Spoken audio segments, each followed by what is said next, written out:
भगवते वासुदेवाय। ओम नमो भगवते वासुदेवाय। ओम नमो भगवते वासुदेवाय। ओम नमो भगवते वासुदेवाय।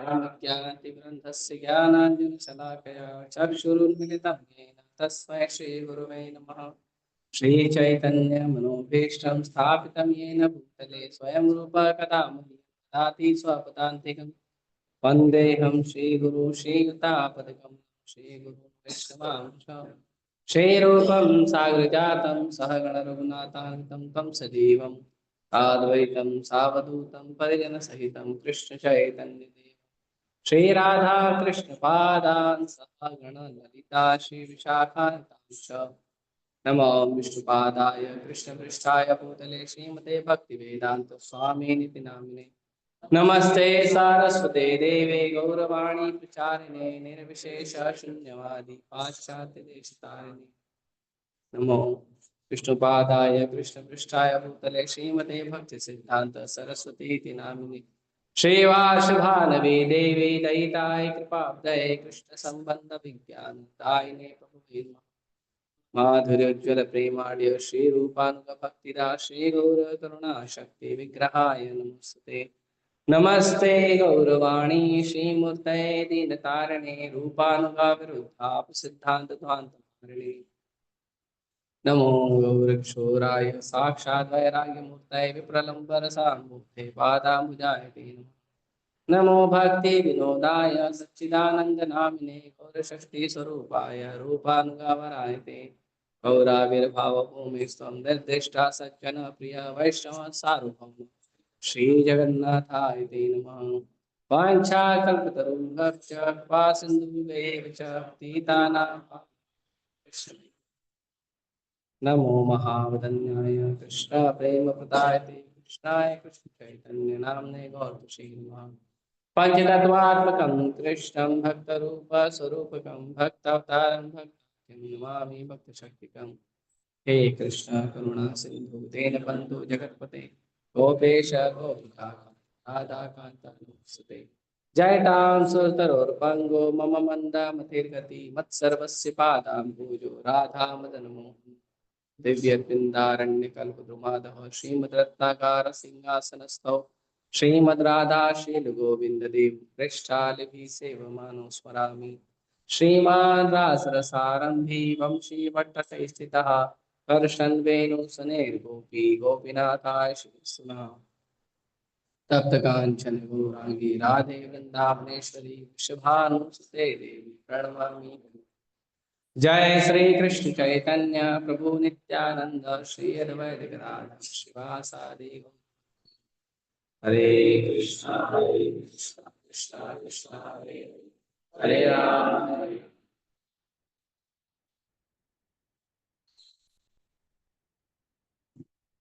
हरे कृष्ण।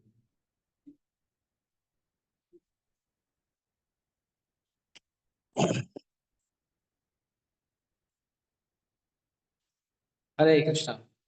तो आज का जो विषय है बहुत ज्यादा गंभीर विषय है और बहुत फिलोसॉफिकल है। इसमें लीला कम है, कथा कम है, इंफॉर्मेटिव बहुत बहुत ज्यादा इंफॉर्मेशन है। कथा लीला वो सब थोड़ा कम है, तो थोड़ा कम आनंद आए। ठीक है, मैं ट्राई करूंगा कुछ तड़का मार सकूं, नहीं तो आप लोग सोना नहीं। टाइम हो गया ना, रात का टाइम सो जाएंगे। तो भगवान चैतन्य महाप्रभु के 6 शिष्य थे, 6 षड गोस्वामी, 6 शिष्य।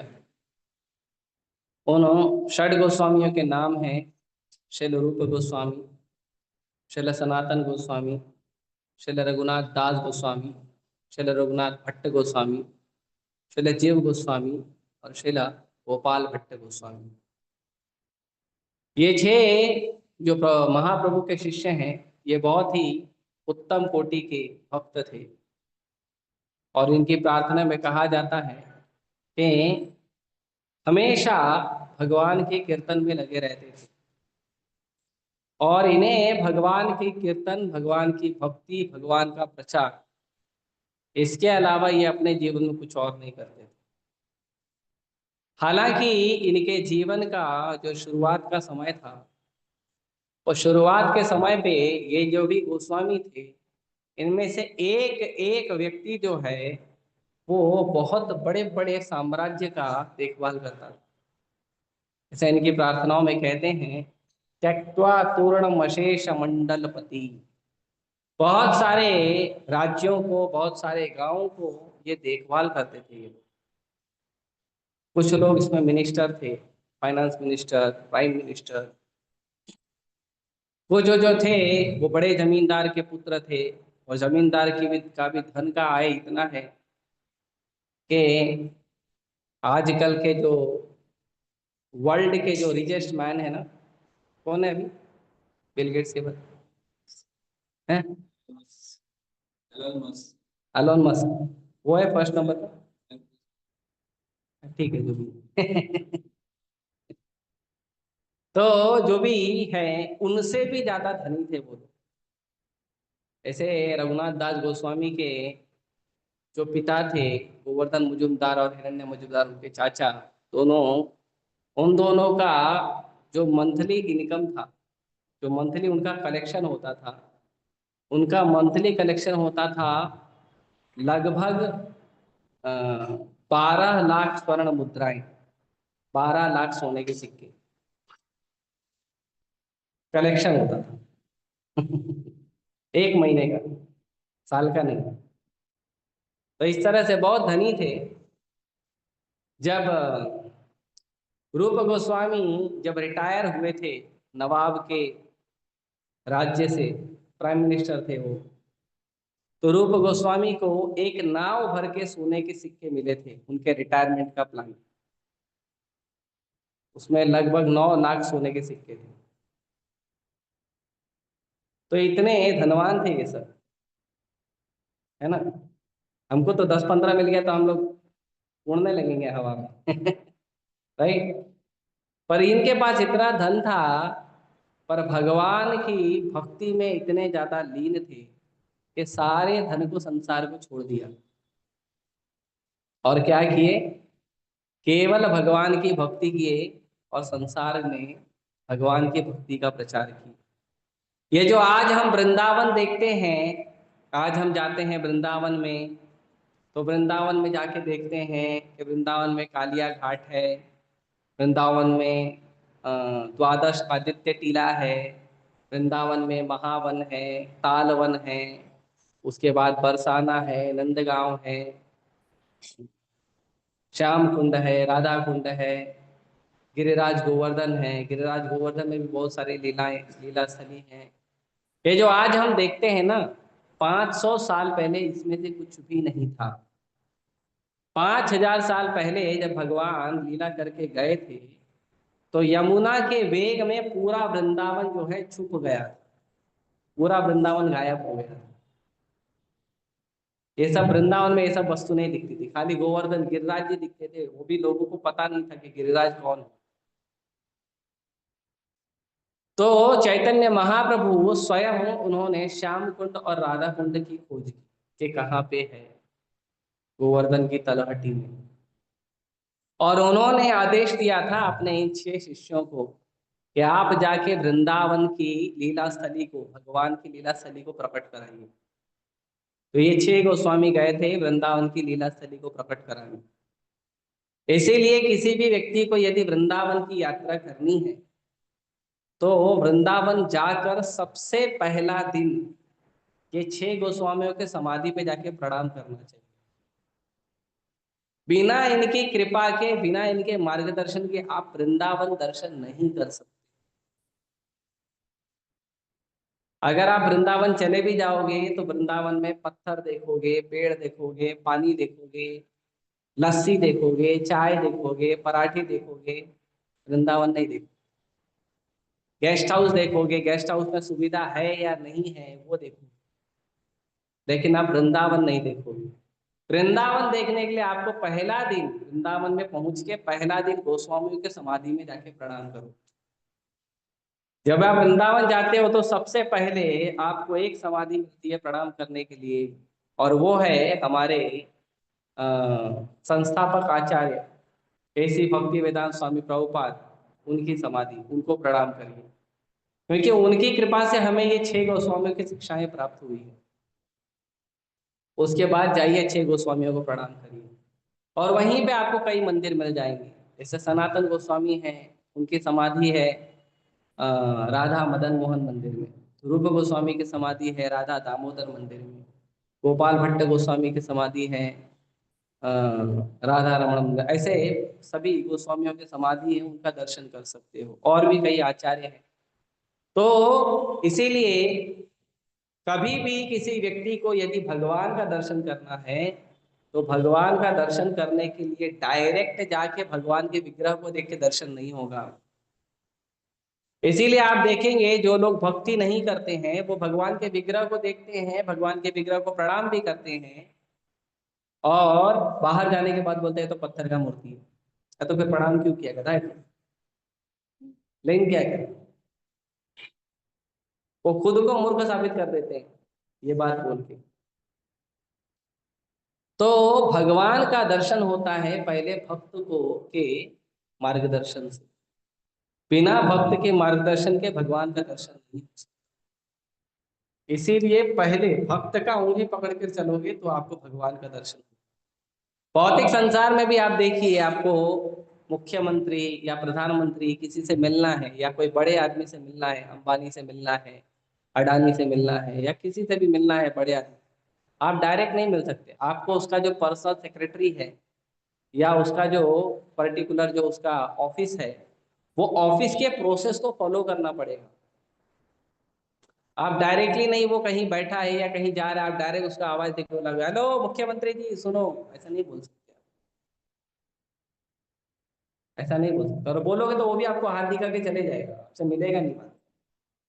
मिलने के लिए, बात करने के लिए, ठीक से उनसे व्यवहार करने के लिए, दर्शन करने के लिए आपको सिस्टम फॉलो करना पड़ेगा। इसीलिए कई बार कुछ कम बुद्धि वाले बोलते हैं कि भगवान का दर्शन करने के लिए हमको बीच में एजेंट की जरूरत नहीं है। बिना एजेंट के तो तुम घर नहीं खरीद सकते हो। कर सकते हो क्या? भाड़े पे भी नहीं मिलेगा तुमको, खरीदने की तो बात ही छोड़। राइट। कोई व्यक्ति बाहर से आता है मुंबई टूर करने के लिए, तो मुंबई टूर करने के लिए एक एजेंट का जरूरत पड़ता है, जिसको बोलते हैं टूरिस्ट गाइड। राइट। तो वैसे जो व्यक्ति जानकार है, उस व्यक्ति के मार्गदर्शन से ही हमें किसी वस्तु का ज्ञान होता है। वैसे ही भगवान का ज्ञान हमें तब होता है जब भगवान के बताए हुए सिस्टम को फॉलो करना। और भगवान के बताए हुए सिस्टम को हम कब फॉलो कर पाएंगे? जब भगवान के बताए हुए सिस्टम को जो व्यक्ति ऑलरेडी फॉलो कर रहा है वो व्यक्ति से सीखेंगे तब। अपने मर्जी से जाके दिया दिखाएंगे, अगरबत्ती दिखाएंगे, घंटी घुमाएंगे तो नहीं समझ में। भगवान कृपा करेंगे, फिर भी कृपा करते हैं, भगवान दयालु है फिर भी कृपा करेंगे, लेकिन समझ में नहीं आए। आपको उतना ही समझ में आएंगे जितना आपका बुद्धि है, उससे ज्यादा भगवान समझ में नहीं आए। बुद्धि बढ़ाने बढ़ाने के लिए आपको टॉनिक लेना पड़ेगा, और टॉनिक आपको डिवोटी के पास में।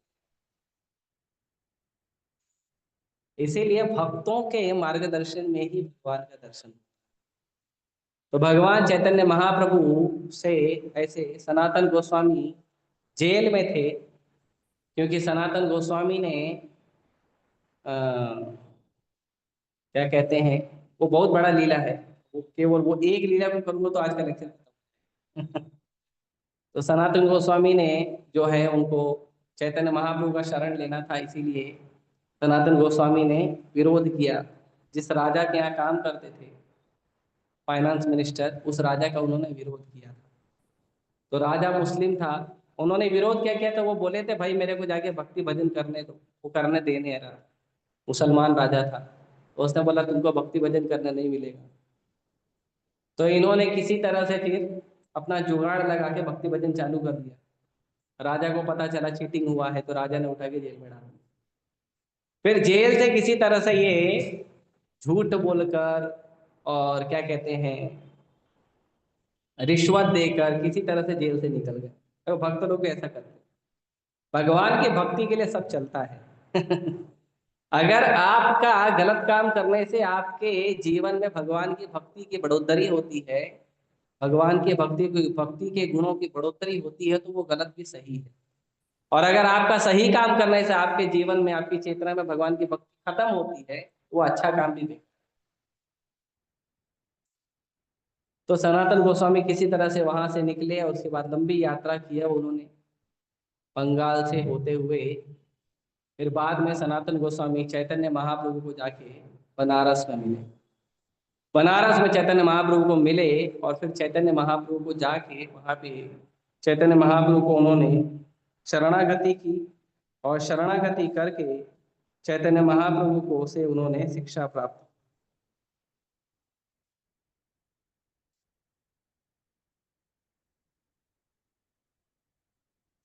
तो सनातन गोस्वामी शुरुआत में चैतन्य महाप्रभु को कहते हैं, नीच जाति नीच संगी पतिता अधमा, कुविषय कूपे पड़ी गोनाइनु जन्म, गोआइनु जन्म। तो सनातन गोस्वामी कहते हैं कि मैं नीच जाति में जन्म लिया हूँ और मैं नीच लोगों का संग किया हूँ। भक्तों का ये स्वभाव होता है, भक्त हमेशा अपने आप को छोटा बताते हैं। हालांकि भक्त बहुत बड़े होते हैं लेकिन छोटा बताते हैं। और मैं बहुत पतित हूँ, मैं मनुष्यों में सबसे ज्यादा अधम हूँ और मैंने अपना पूरा जीवन जो है पापमय बिताया है। और महाप्रभु को कहते हैं, ये बहुत महत्वपूर्ण प्रश्न है। ये प्रश्न जिसके जीवन में आता है वही व्यक्ति भक्ति में आगे बढ़ता है। तो ये प्रश्न पूछते हैं सनातन गोस्वामी महाप्रभु को, के आमी केने आमाय जारे तापोत्रय, इहा नहीं जानी केमन हित। तो ये प्रश्न है सनातन गोस्वामी, हालांकि जिस समय चैतन्य महाप्रभु को मिले थे उस समय सनातन गोस्वामियों को कईयों भाषाएं आती थी।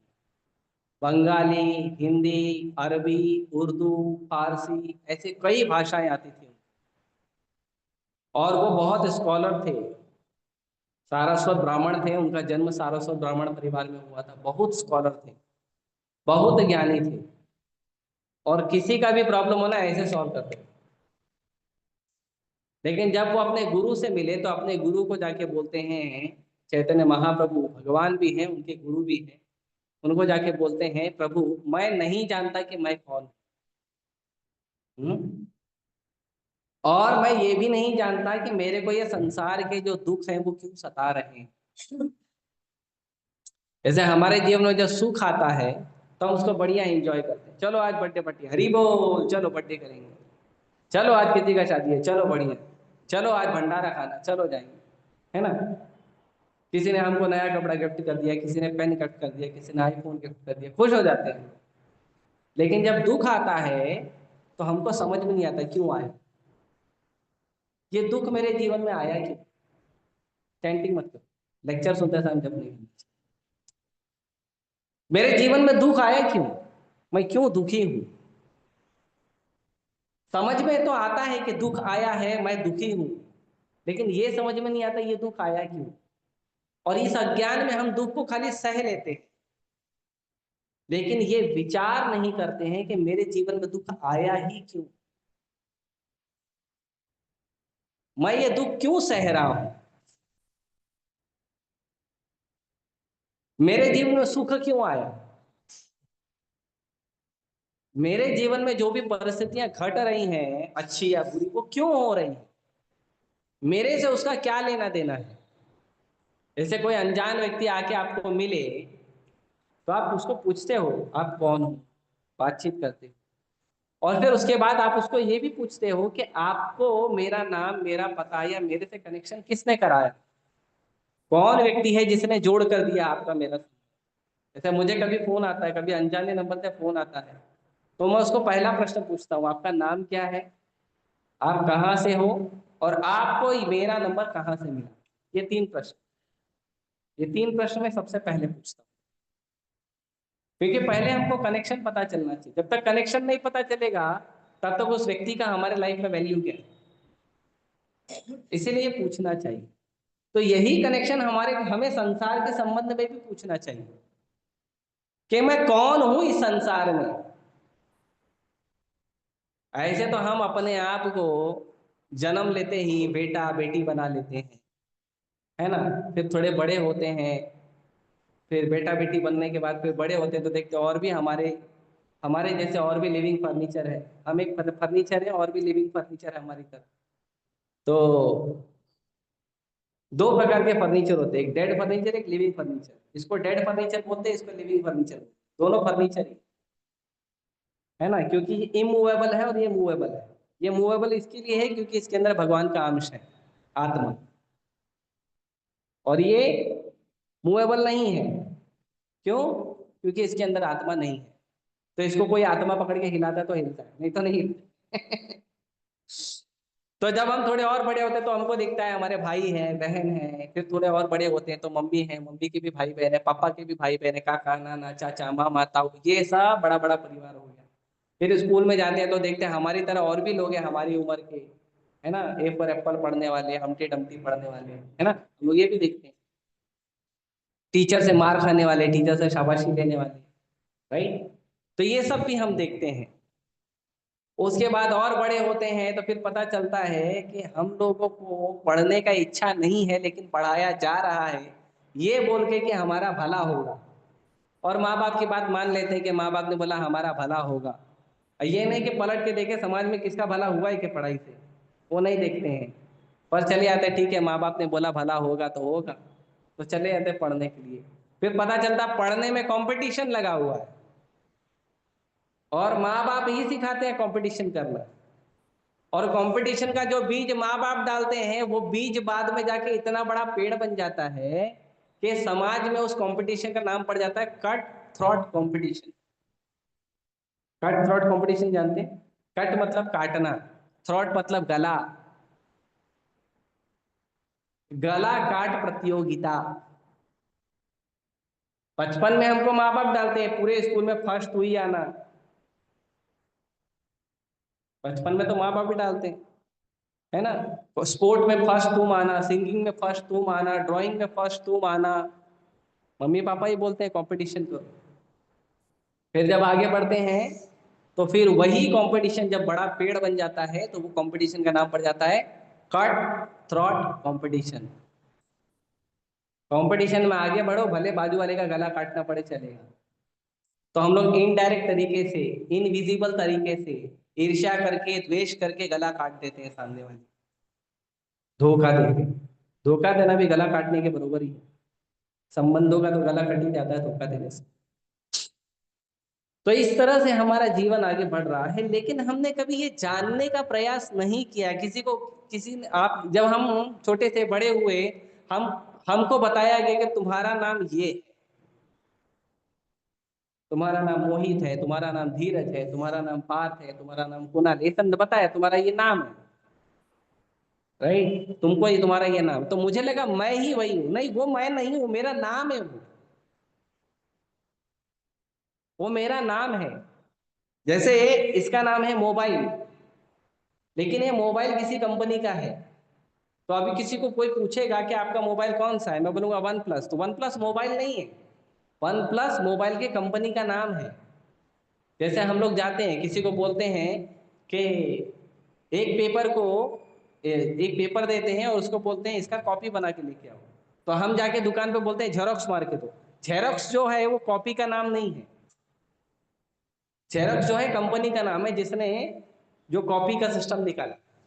तो हम जाके दुकान पे बोलते हैं जेरोक्स करके, और दुकान वाले भी लिखते हैं यहाँ पे जेरोक्स होता है। राइट। तो हम लोगों ने अपनी पहचान जो है बना के रखी है, मनुष्य के रूप में, बेटा के रूप में, बेटी के रूप में, भाई के रूप में, बहन के रूप में, माँ के रूप में, भाई के रूप में, पिता के रूप में, पुत्र के रूप में, पुत्री के रूप में, मित्र के रूप में। और फिर थोड़ा आगे बढ़ते हैं तो फिर हम बोलते हैं लॉयर बनते हैं, डॉक्टर बनते हैं, इंजीनियर बनते हैं, टीचर बनते हैं, जज बनते हैं, इंडियन बनते हैं, अमेरिकन बनते हैं, राइट। ये सब क्या है? ये सब हम नहीं हैं। ये सब हमको इस संसार में बनना पड़ रहा है मजबूरी में। हम ये सब नहीं हैं। ये जो प्रश्न है ना, के आमी, मैं कौन हूं, ये प्रश्न का उत्तर इंपॉर्टेंट है। और दूसरा प्रश्न, केने आमाय जापो तापो त्रय, कि मुझे इस संसार के जो तीन ताप हैं, तीन ताप कौन से हैं बता देता हूं। पहला ताप है इस संसार का, उसको कहते हैं आध्यात्मिक क्लेश। आप लोगों ने शिव जी के हाथ में एक हथियार देखा होगा। कौन सा हथियार है वो? त्रिशूल। वो त्रिशूल में कितने शूल होते हैं? शूल मतलब कांटा, उसमें तीन कांटे होते हैं, राइट। तो वो जो तीन कांटे हैं ना, वही संसार के तीन क्लेश हैं। जब कोई व्यक्ति कृष्ण भक्ति नहीं करता है, तो एक तरफ से हमारी मैया दुर्गा मैया और दूसरी तरफ से हमारे पिताजी भोलेनाथ, दोनों वो कांटा चुभाते हैं। तो जो कृष्ण भक्ति करेगा उसको वो कांटे नहीं लगते हैं, जो कृष्ण भक्ति नहीं करेगा उसको वो कांटे ज्यादा लगते हैं। लेकिन क्योंकि वो भक्ति नहीं करता तो उसको पता भी नहीं रहता कि ये कांटे क्यों लग रहे हैं। इसी को कहते हैं कि हमें संसार के तीन ताप सता रहे हैं। तो पहला ताप है आध्यात्मिक क्लेश। आध्यात्मिक क्लेश मतलब हमारा शरीर और हमारा मन हमको दुख देगा। अभी बारिश आई है, 50% पॉपुलेशन को बीमारी लग गई, वायरल फीवर। सबको, छींक से लेके हॉस्पिटल में खटिया बुक करने तक, सबको कुछ ना हो ही जाए। ये है हमारा शरीर का दुख। और दूसरा मन का दुख। हमारा मन भी बड़ा अजीब है, 2 मिनट में हंसता है, 2 मिनट में रोने भी लगता है। जैसे मान लो आपको आपके किसी फ्रेंड ने गिफ्ट दिया, बहुत बढ़िया एंड्रॉइड फोन गिफ्ट दिया, 80,000 का, लाख रुपए का एंड्रॉइड फोन दिया, है ना। तो आप बड़े खुश हो गए, मेरे पास एंड्रॉइड फोन है। और आप गए अपने 4 मित्रों को दिखाने। तो आप जो 4 मित्रों को दिखाने गए, उसमें पता चला कि आपका ही एक दूसरा दोस्त है जो आपसे ज्यादा महंगा आईफोन खरीदा है। अब वो जो खुशी है दिखाने की, वो दुख में परिवर्तित हो जाती है, अरे यार मेरे पास तो यही। और वही मन है जो आपके पास जो मोबाइल है उसके लिए खुश हो रहा था, और वही मन है उसी मोबाइल के दुखी भी हो रहा है।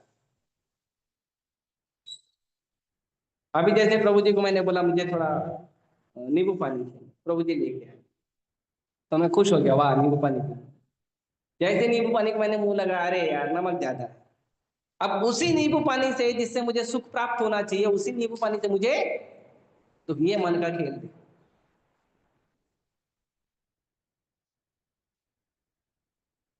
देखो मन का खेल। ऐसे मान लो कोई माता जी है, उनको उनके पिताजी ने या भाई ने या पति ने एक बढ़िया सुंदर नेकलेस का हार दिया, बोला अच्छा इसको पहनो और पार्टी में जाओ। ठीक है, उसको उन्होंने पहन लिया, पार्टी में जा रहे थे। वो घर में खुद लटक रहा था, वो नेकलेस में फंस गया और नेकलेस तुरंत टूट गया। अब जब तक पहने थे तब तक बहुत खुशी थी, जैसे ही वो टूटा तुरंत दुख शुरू हो जाए। अब पार्टी में जाने का जो सुख है, आनंद है, और दुनिया को नेकलेस दिखाने का जो सुख है, वो तुरंत दुख में परिवर्तित हो गया। अब पार्टी में और आधा घंटा लेट होगा, पहले इसको जोड़ने का प्रयास करेंगे। ऐसे कई कारण हैं कि हमारा शरीर और हमारा मन जो है हमको बहुत दुख देता है। ये शरीर जब छोटा सा है, जन्म लेता है, तो बहुत पावर रहता है हमारे अंदर, बहुत पावर रहता है। कभी कभी बोलते हैं अरे ये चीज मत खाओ, इसमें थोड़ा धूल लगा, अरे ठीक है लाओ डाल दो, सब अंदर ठीक हो जाएगा। और बुढ़ापे में जो साफ चीज होती है उसको भी साबुन से रगड़ के खाते हैं, क्यों? पता नहीं उसके अंदर कुछ बैक्टीरिया हुआ था। तो यही शरीर जो चुस्त था, दुरुस्त था, हष्ट था, पुष्ट था, कूदते थे, फांदते थे, वही शरीर को 40 साल के बाद बहुत बचाना पड़ता है। ठोकर ना लग जाए भैया, हड्डियां कमजोर हो जाएगी, है ना।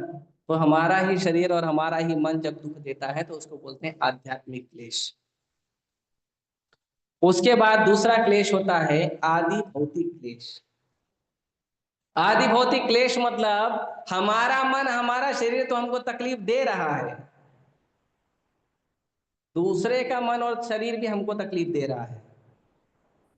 ऐसे आप लोग कभी कभी बैठे रहते हो क्लास में, टीचर का लेक्चर सुन रहे हो और ऊपर पीछे से आपका दोस्त आपको ऐसे ही चलते चलते टपली मार के निकल जाता है, और कैसा है।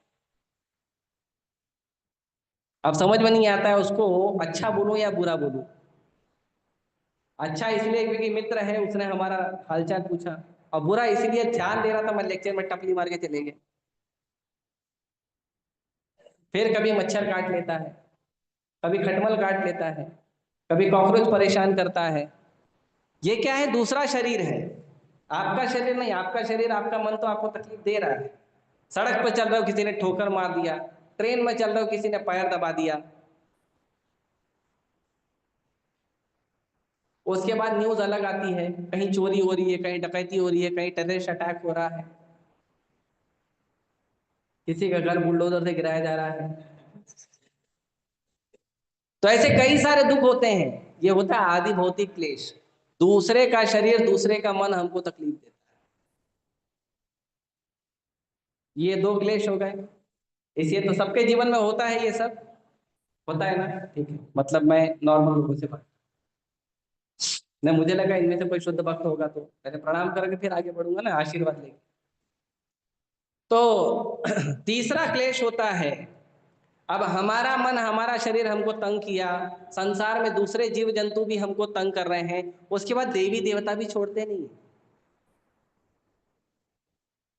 वो भी अपना हिसाब पूरा करते हैं। तो उसको कहते हैं आदि दैवी क्लेश। कभी भूकंप आ जाता है, कभी सुनामी आ जाती है, कभी बाढ़ आ जाती है, कभी सूखा पड़ जाता है, कभी अकाल हो जाता है ना। कहीं कलेक्टिव कर्मा होता है, फ्लाइट, वो पूरी जो फ्लाइट है वो क्रैश हो जाती है, भरी की भरी नाव जो है पानी में डूब जाती है। तो ये सब, ये तीन प्रकार के क्लेश हैं, आध्यात्मिक क्लेश, आदि भौतिक क्लेश, आदि दैविक क्लेश। ये तीन प्रकार के क्लेश जो हैं वो इस संसार में रहने वाले हर जीव को, चाहे वो छोटी सी चींटी हो, चाहे वो ब्रह्मा जी, सबको सहना पड़ता है। इंद्र चंद्र वरुण वायु भी, उनको भी सहना पड़ता है। इंद्र बेचारे इतना मेहनत करके इंद्र का पोस्ट प्राप्त करते हैं, 100 अश्वमेध यज्ञ करना पड़ता है, तब जाके इंद्र का पोस्ट मिलता है। और वो पोस्ट प्राप्त करके इंद्र बैठते नहीं है, 2 दिन हुआ नहीं कि कोई असुर आ जाता, पोस्ट खाली करो, बहुत हो गया तुम्हारा, वो ये प्रॉपर्टी असुरों की है। कुछ आतंकवादी आ जाए, कभी कभी कुछ आतंकवादी आ जाते हैं, ये जमीन हमारी है, खाली करो, जाना पड़ता है। भले आपने खरीदा, लेकिन वो आके बोलता नहीं हमारी जमीन, हमने उधर झंडा लगाया था। ठीक है। तो ऐसे सबको ये तीन प्रकार के जो क्लेश है वो सहने पड़ते हैं। तो क्लेश सहना नहीं है, उसके लिए पूछना भी चाहिए कि मैं क्यों सह रहा हूं, ये पूछना चाहिए। तो ये सनातन गोस्वामी ने हम सबके लिए पूछा, हम सबके लिए सनातन गोस्वामी ने ये प्रश्न पूछा।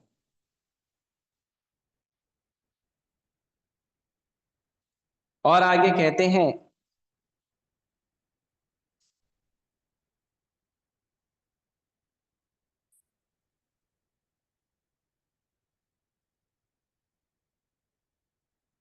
ठीक है जाने दो, और ज्यादा लंबा हो जाएगा।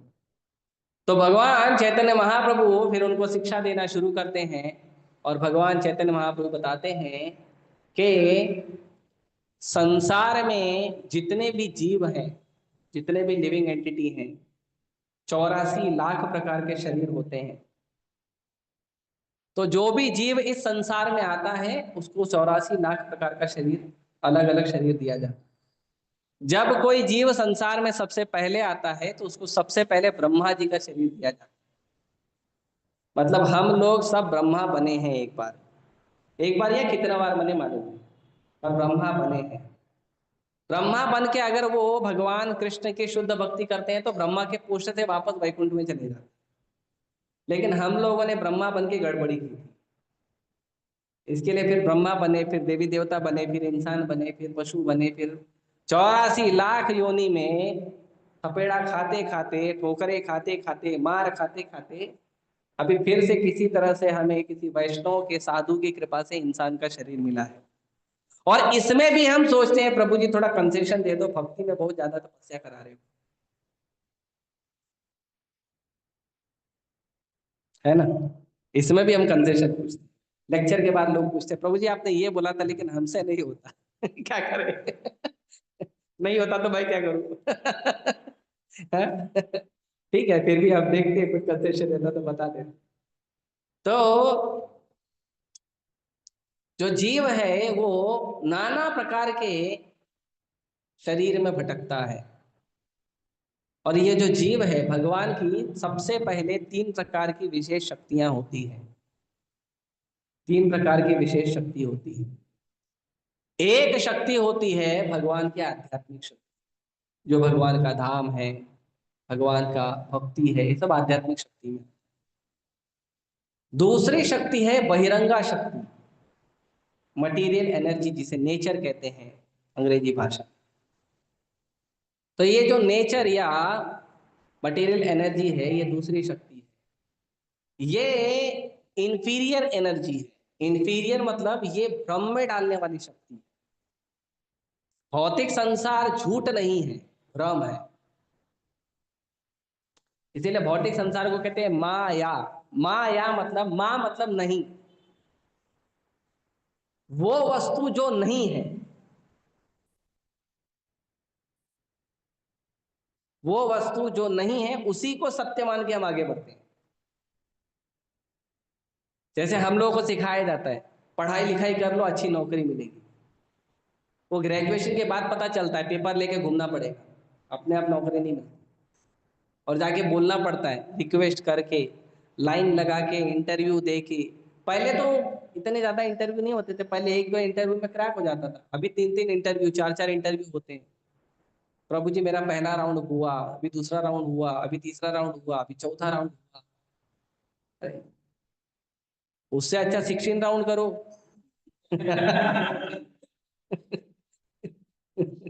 अनजान लोगों में जाके इंटरव्यू के राउंड कर रहे हो, इंटरव्यू के राउंड नहीं करना है, 16 राउंड। हरे कृष्णा कृष्णा कृष्णा हरे हरे, हरे राम राम राउंड ही करना है। तो हरे कृष्ण महामंत्र का राउंड करो, वो आपको बचा लेगा। नहीं तो हर जन्म में राउंड राउंड आओगे और फिर राउंड राउंड इंटरव्यू दोगे, और फिर बाद में पहला राउंड क्लियर हुआ, दूसरा नहीं हुआ तो फेल, पहला दूसरा क्लियर हुआ, तीसरा नहीं हुआ तो फेल, पहला दूसरा तीसरा क्लियर हुआ, चौथा नहीं हुआ तो फेल। ऐसे जीवन में क्यों जी रहे हो? ये हमको सिखाया जाता है। आपका ग्रेजुएशन हो गया, इंजीनियरिंग का डिग्री मिल गया, मेडिकल का डिग्री मिल गया, कॉमर्स का डिग्री मिल गया, बीटेक एमटेक बीकॉम हो गया, तो तुमको डिग्री मिल जाएगी, ये बताया जाता है, लेकिन मिलता नहीं है। इसको बोलते हैं माया। जो नहीं है उसी को हम है समझ लेते हैं। जैसे लोग बोलते हैं हम आपको प्रेम करते हैं, प्रेम नहीं है। कहाँ है प्रेम? प्रेम कहाँ है? अगर प्रेम है तो ब्रेकअप क्यों होता है, डाइवोर्स क्यों होता है?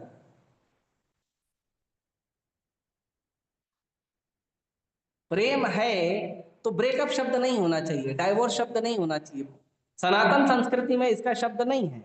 डाइवोर्स और ब्रेकअप शब्द जो है सनातन संस्कृति में नहीं है। क्यों? क्योंकि सनातन संस्कृति में प्रेम सिखाया जाता है। और प्रेम किसको कहते हो? आकर्षण को प्रेम नहीं कहते। Attraction is not love. पर आज के समय में हम क्या करते हैं, अट्रैक्शन को ही प्रेम समझते हैं। और जैसे ही वो अट्रैक्शन का रस खत्म हो जाता है, वैसे ही हम बोलते हैं यार अभी तुम में वो बात नहीं रही। अरे गन्ना है क्या, जूस खत्म हो गया, अभी फीका लग रहा है, थूक दो। ऐसे होता है ना गन्ने के साथ। ऐसे रिलेशन में हो रहा है आजकल। गन्ना देखा है कभी गन्ने का रस निकालते हुए? सबने देखा होगा, है ना। My favourite sugar cane juice पहले उसको सिंगल गन्ना डालते हैं, फिर उसको लेके फिर मोड़ देते हैं, फिर उसको और मोड़ते हैं, फिर उसको और मोड़ते हैं, फिर उसमें रस कम आता है तो फिर उसमें नींबू डालते हैं, उसमें पुदीना डालते हैं, फिर अदरक डालते हैं, फिर और रस कम आता है तो उसको जो 4 5 10 फोल्ड हो चुका रहता है ना, उसको फिर से डाल के और टेढ़ा टेढ़ा घुमाते हैं, पूरा भूसा हो जाता है। फिर रस निकल गया, भूसा फेंक देते। आजकल संबंध ऐसे हो गए, संबंधों से रस निकल जाता है। रस मतलब वो अट्रैक्शन जो मैंने सोचा था मुझे इस संबंध में चाहिए, वो अट्रैक्शन की थोड़ी बहुत पूर्ति हो जाती है। अभी हमको दूसरा आदमी चाहिए, अभी हमको दूसरी स्त्री चाहिए। That is not love. इसीलिए कहते हैं माया, इसीलिए कहते हैं माया। नहीं है उसमें, लेकिन हम हमको लगता है। 7 दिन मेहनत करते हैं फरवरी में नौजवान लोग, 8वें दिन पता चलता कुछ है ही नहीं, फिर बोलता है ब्रेकअप। 7 दिन मेहनत करते हैं, उसको बोलते हैं वैलेंटाइन डे, 14 फरवरी। और जो 15 फरवरी होता है वो तो ब्रेकअप डे होता है, वो बताया नहीं किसी ने। बहुत सारे दिल टूटते हैं। क्यों? क्योंकि उनको माया का एहसास हो जाता है, ये माया था। मैं गया था प्यार ढूंढने, था ही नहीं प्यार। लेकिन फिर भी एहसास नहीं होता है, क्योंकि भगवान की जो माया शक्ति है वो ऐसी विचलित करने वाली है कि आप कितने भी दुख में रहोगे, फिर से आपको एहसास दिलाएगी कि आप कामयाब हो सकते हो, यू कैन विन। और फिर से हम इस भौतिक संसार में, जिसको ब्रह्मा शिव भी नहीं जीत सकते हैं, उस भौतिक संसार को हम जाके बोलते हैं हम होंगे कामयाब। इसको कहते हैं माया। तो भगवान की ये दूसरी शक्ति है, इल्यूजरी पोटेंसी, भ्रम शक्ति, भ्रामक शक्ति। एक शक्ति है आध्यात्मिक शक्ति, दूसरी है भ्रामक शक्ति, उसी को भौतिक संसार कहते हैं। और जो जीव है, वो जीव जो है ना, आप लोगों ने कभी घड़ी का पेंडुलम देखा है? आप लोग देखो, एक घड़ी होती है, उसके नीचे एक पेंडुलम लटका होता है, वो कभी टंग होता है, फिर कभी टंग होता है ना, टंग टंग टंग। देखा है? कहीं देखा है? नहीं देखा है तो आज डाल देना। क्या बोलते हैं उसको? नहीं नहीं, उसको घड़ी का कुछ नाम है, प्रॉपर नाम। उस घड़ी का कुछ नाम किसी को याद आएगा तो बताना। हाँ, घंटा घड़ी तो हिंदी में बोलते हैं, क्योंकि ये उसमें घंटा बजते रहता है ना, इसको अंग्रेजी में कुछ बोलते हैं। डालो घंटा घड़ी, आएगा तो बताना। तो वो जो घड़ी होती है ना, वो घड़ी में वो जो लटका रहता है ना घंटा, वो जीव है। वो कभी आध्यात्मिक शक्ति में जाता है, कभी भौतिक शक्ति में जाता है, कभी आध्यात्मिक शक्ति में जाता है, कभी भौतिक शक्ति में जाता है, और इस तरह से संसार में भटकते रहता है। लेकिन वो आध्यात्मिक शक्ति में बहुत कम जाता है, वो भगवान को भूलने के कारण संसार के भ्रम में आ जाता है। और भ्रम में आते आते आते आते आते इतना ज्यादा भ्रम में आ जाता है कि कभी कभी वो बोलता है भगवान भगवान होते नहीं, मैं खुद भगवान हूं।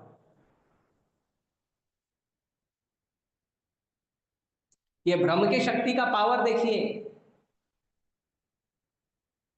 कि भ्रम की शक्ति जो है वो हमको भ्रम में डालती है, और हम इतने ज्यादा भ्रम में चले जाते हैं कि हम बोलते हैं भगवान वगैरह होते ही नहीं, मैं खुद भगवान हूं। जैसे मान लो भारत का कोई नागरिक है जिसको जेल में डाल दिया गया है, और जेल में जाने के बाद वो इतना ज्यादा उसका मेंटल स्टेट डिस्टर्ब हो गया है कि वो खुद बोलता है कि भारत में प्रधानमंत्री नाम का कोई होता नहीं, मैं खुद प्रधानमंत्री हूं। उसको आप क्या बोलोगे? क्या बोलोगे उसको? हाँ, पागल बोलोगे ना। ऐसे पागल हो जाता है माया में, ऐसा पागल हो जाता है जीव माया में। और ये जीव माया में क्यों पागल होता है पता है? केवल एक ही कारण है, कृष्ण को भूलने के कारण। कृष्ण भूलिया जीव भोग वांछा करे, पाछे ते माया तारे झपटिया धरे। जब जीव कृष्ण को भूल जाता है, अपने प्रभु को छोड़ देता है, और भ्रामक शक्ति के भ्रम में आ जाता है, और संसार को भोगने का भाव रखता है, तब वो इस संसार में आ जाता है। और इस संसार में बार बार पैदा होता है, बार बार मरता है, और बार बार उसको लगता है कि अभी मैं सक्सेसफुल हो जाऊंगा, अभी मेरा जो इच्छा है आनंद लेने का, भोगने का, वो पूरा हो जाएगा, लेकिन वो कभी नहीं।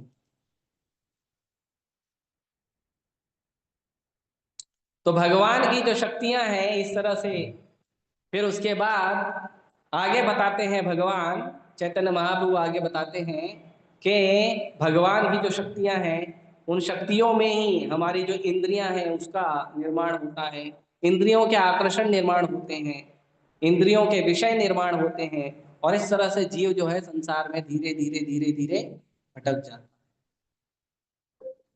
और जीव का वापस भगवान की ओर मुड़ने का, वापस अपने प्रभु को देखने का, वापस इस भौतिक संसार को छोड़कर अपने प्रभु के चरण कमल में जाने की कोई आशा नहीं होती है। वो किसी पुण्य कर्म से, किसी पाप कर्म से भगवान तक नहीं जा सकता। कभी कभी कुछ लोग पूछते हैं भक्ति नहीं करेंगे चलेगा, अच्छा कर्म करेंगे तो होता, ये सही है कि गलत है? गलत है।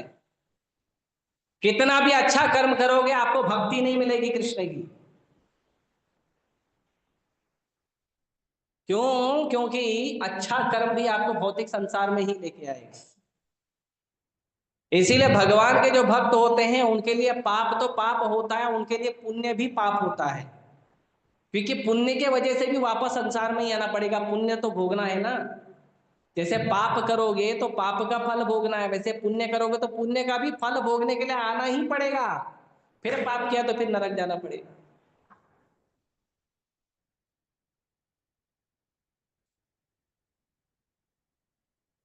और इसको कहते हैं भगवान। भगवान भगवद गीता में क्या, किसी को श्लोक क्या आता तो रिपीट करो। दैवी येषा गुणमयी मम माया दुरत्यया मामेव ये प्रपद्यन्ते मायामेतां तरन्ति ते।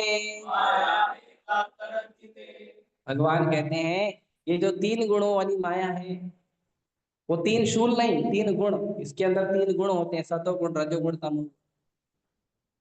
हम लोग जो भी काम करते हैं उस काम के समय हम जो आवेश में रहते हैं वो आवेश से नया कर्म बनता है, सतोगुण रजोगुण और तमोगुण में। अगर आप सतोगुण में हो तो आप सतोगुण में उस परिस्थिति में जो कार्य करोगे उससे जो नया रिएक्शन बनेगा उसको, उसका आपका सतोगुण का फल मिलेगा। अगर आप रजोगुण में हो तो कार्य वही है लेकिन आपका फल चेंज हो जाएगा, फल रजोगुण का हो जाएगा। और अगर आप तमोगुण में हो तो भी कार्य वही है लेकिन उसका फल चेंज हो जाएगा, तमोगुण में हो जाएगा। ऐसे छोटा एग्जांपल देता हूं। ऐसे मान लो कोई व्यक्ति है, उसने आके आपको गुस्सा कर दिया, है ना। कोई व्यक्ति है आपको गुस्सा, जैसे आप ट्रेन में चढ़ रहे हो और किसी ने डांट दिया आपको, यार ठीक से चढ़ो, और आपने उस बात को सह लिया, और भले मेरी गलती है या उसकी गलती है, प्रणाम करके क्षमा मांग के सीधा आगे निकल गया, वो सतोगुण है। तो क्या होगा? आपका सतोगुण होगा, उसका रिएक्शन अच्छा आएगा। कभी आपसे कोई गलती हो गई तो सामने वाला भी आपको इस तरह से व्यवहार करेगा। आपको धक्का लगा, सामने वाले ने डांटा, आपने भी उसको डांट दिया, ये क्या है? रजोगुण। Tit for tat, I am your dad.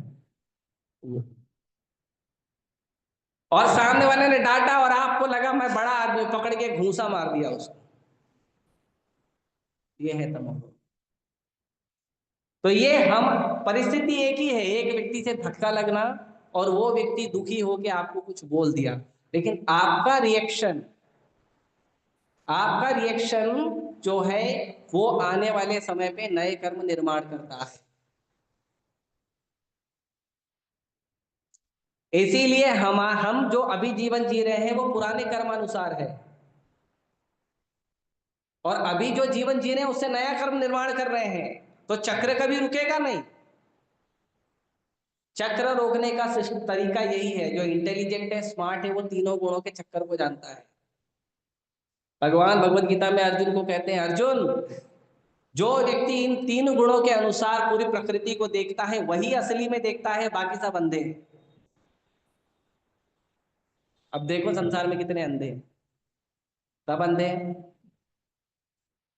और दूसरे को भी बोलते हैं अंधा बनो, इंजीनियर बनो, डॉक्टर बनो, मनुष्य बनो, हाँ, इंडियन बनो, अमेरिकन बनो, बेटा बनो, पिताजी बनो, मराठी बनो, गुजराती बनो।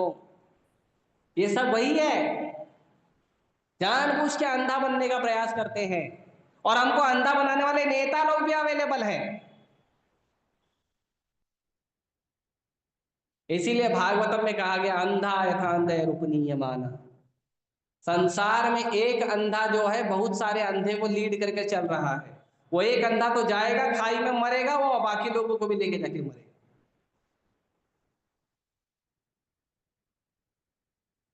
इसीलिए हमें क्या करना चाहिए, तो इसका उपाय क्या है, what is the solution? So the solution is, भगवान कहते हैं जब तक भगवान के किसी एक भक्त का चरण आश्रय ना हो जाए, जब तक भगवान के भक्त के मार्गदर्शन में हमारा जीवन निर्धारित न हो जाए, जब तक किसी भगवान के भक्त का हमें कृपा न मिल जाए, तब तक हम इस चक्कर से बाहर नहीं निकल सकते। तब तक हमें भगवान का कृपा नहीं मिलेगा, तब तक हमें बुद्धि नहीं आएगा कि हम इस संसार में दुख में हैं, हम इस संसार में फंसे, तब तक नहीं आएगा, तब तक बिल्कुल नहीं आएगा। तो इसीलिए भगवान के चरणों का, भगवान के भक्तों के, जो भक्त भगवान के चरण कमल की उपासना करते हैं, उन भक्तों का शरण ले लेना चाहिए। जैसे आपके स्कूल में, कॉलेज में कोई व्यक्ति है अच्छा पढ़ाई करता है, आप उसका संग करोगे तो आप भी अच्छा पढ़ाई करोगे। और कोई आपके स्कूल में है टपोरी है, आपके स्कूल या कॉलेज में कोई व्यक्ति है जो बदमाशी करता है, रोज टीचर का गाली खाता है, आप जाओगे तो आपको भी गालियां मिलेगी। और लोग बोलेंगे, लोग आप नहीं भी गलती करेंगे तो ही बोलेंगे नालायक तू, उसका दोस्त है ना। ये संघ का बड़ा प्रभाव पड़ता है।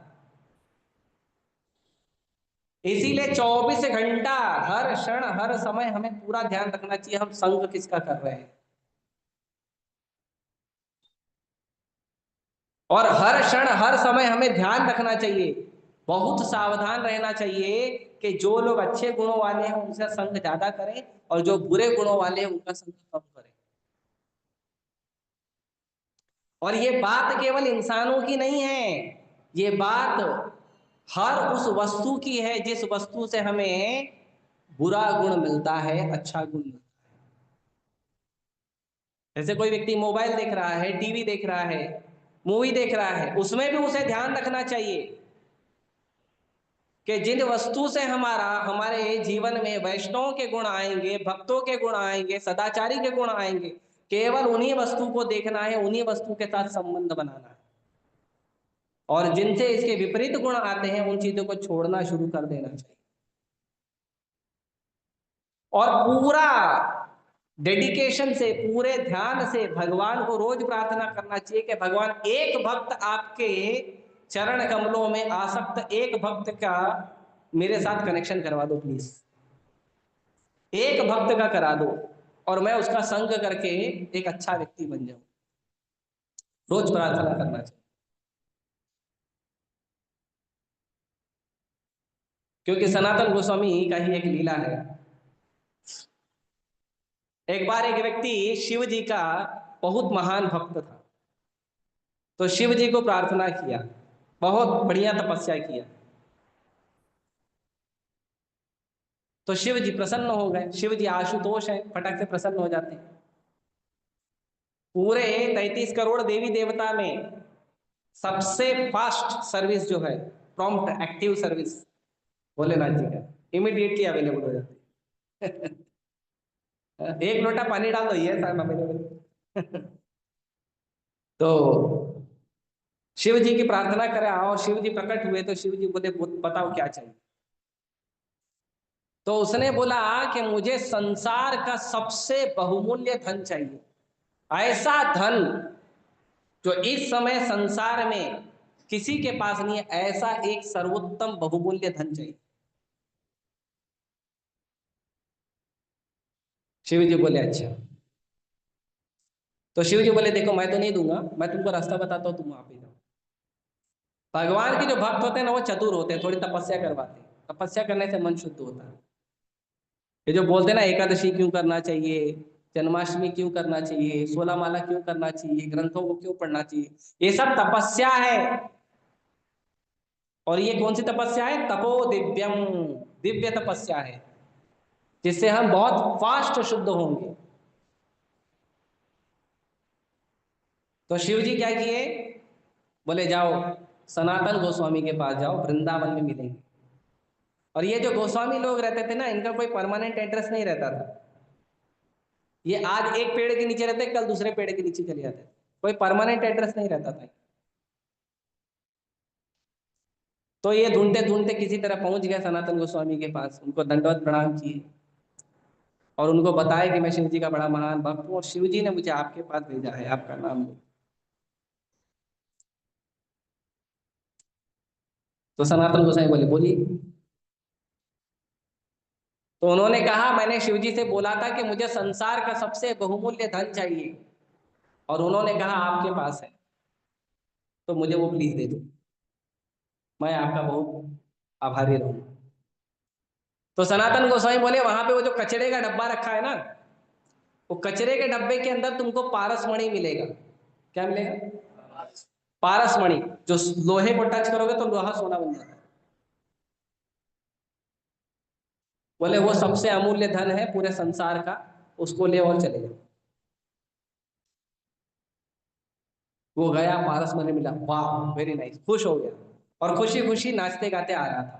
मिल गया मुझे संसार का सबसे अमूल्य धन, अब मैं हर सोने को टच, हर लोहे को टच करके सोना बनाऊंगा।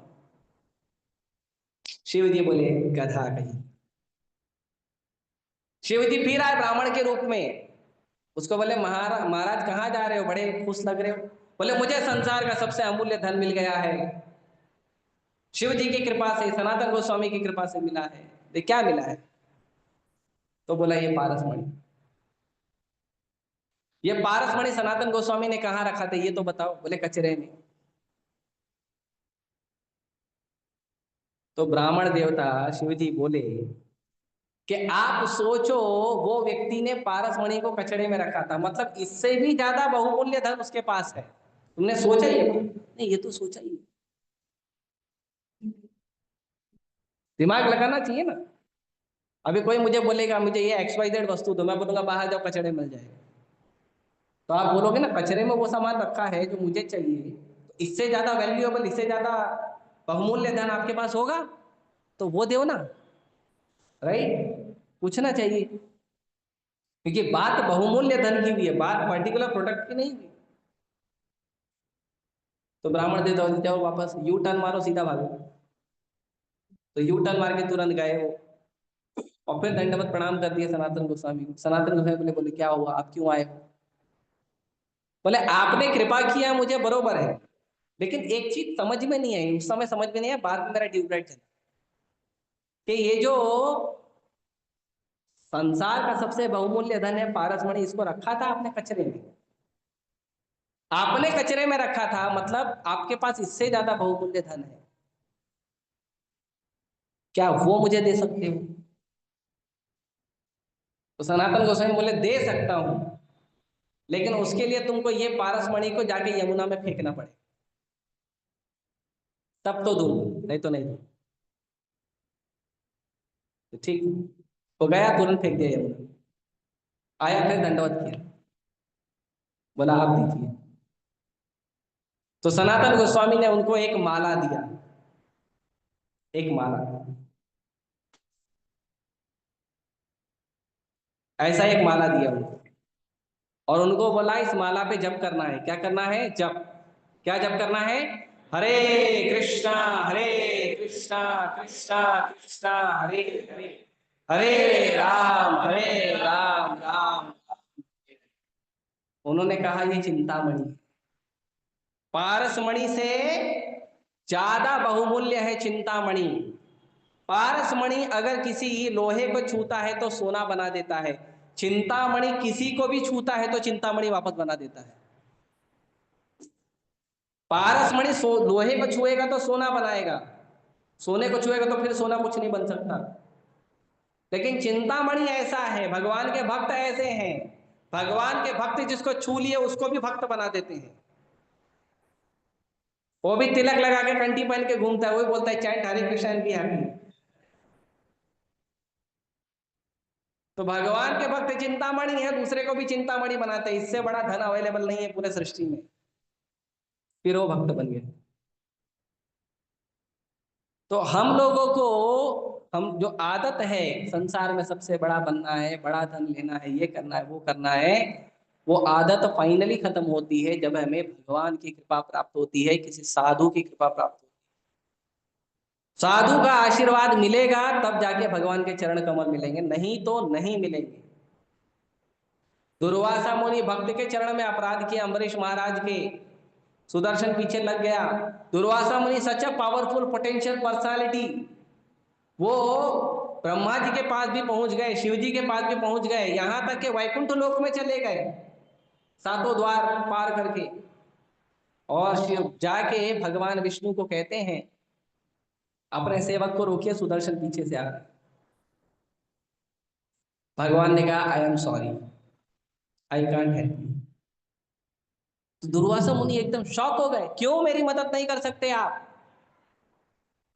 तो भगवान ने कहा, तुमको लगता है मैं इंडिपेंडेंट हूं, बट एक्चुअली तुमको एक राज की बात बताता हूं, मैं इंडिपेंडेंट नहीं। अहम भक्त पराधीना भक्तैर भक्त जन प्रिय। दुर्वासा मुनि, मैं भक्तों के अधीन रहता हूं, और तो और मैं उन लोगों के भी अधीन रहता हूं जो जिसको भक्त बोल देता है ये मेरा आदमी है। भक्तों के तो अधीन भगवान रहते हैं, लेकिन अगर किसी भक्त ने बोल दिया हे प्रभु ये मेरा आदमी है, भगवान उसके भी अधीन हो जाते हैं।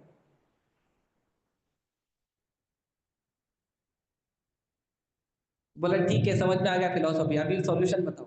गुरु सुदर्शन पीछे पड़ा है। तो भगवान बोले, वैष्णव अपराध का एक ही निवारण है, जाके वैष्णव की सेवा करो। वैष्णव अपराध को आप हरे कृष्ण महामंत्र से भी नहीं काट सकते। हरे कृष्ण महामंत्र हर मर्ज की दवा है, लेकिन वैष्णव अपराध की कोई दवा नहीं। वैष्णव अपराध किए हो तो जिस भक्त के चरण में अपराध हुआ है उसी भक्त का जाके वापस सेवा।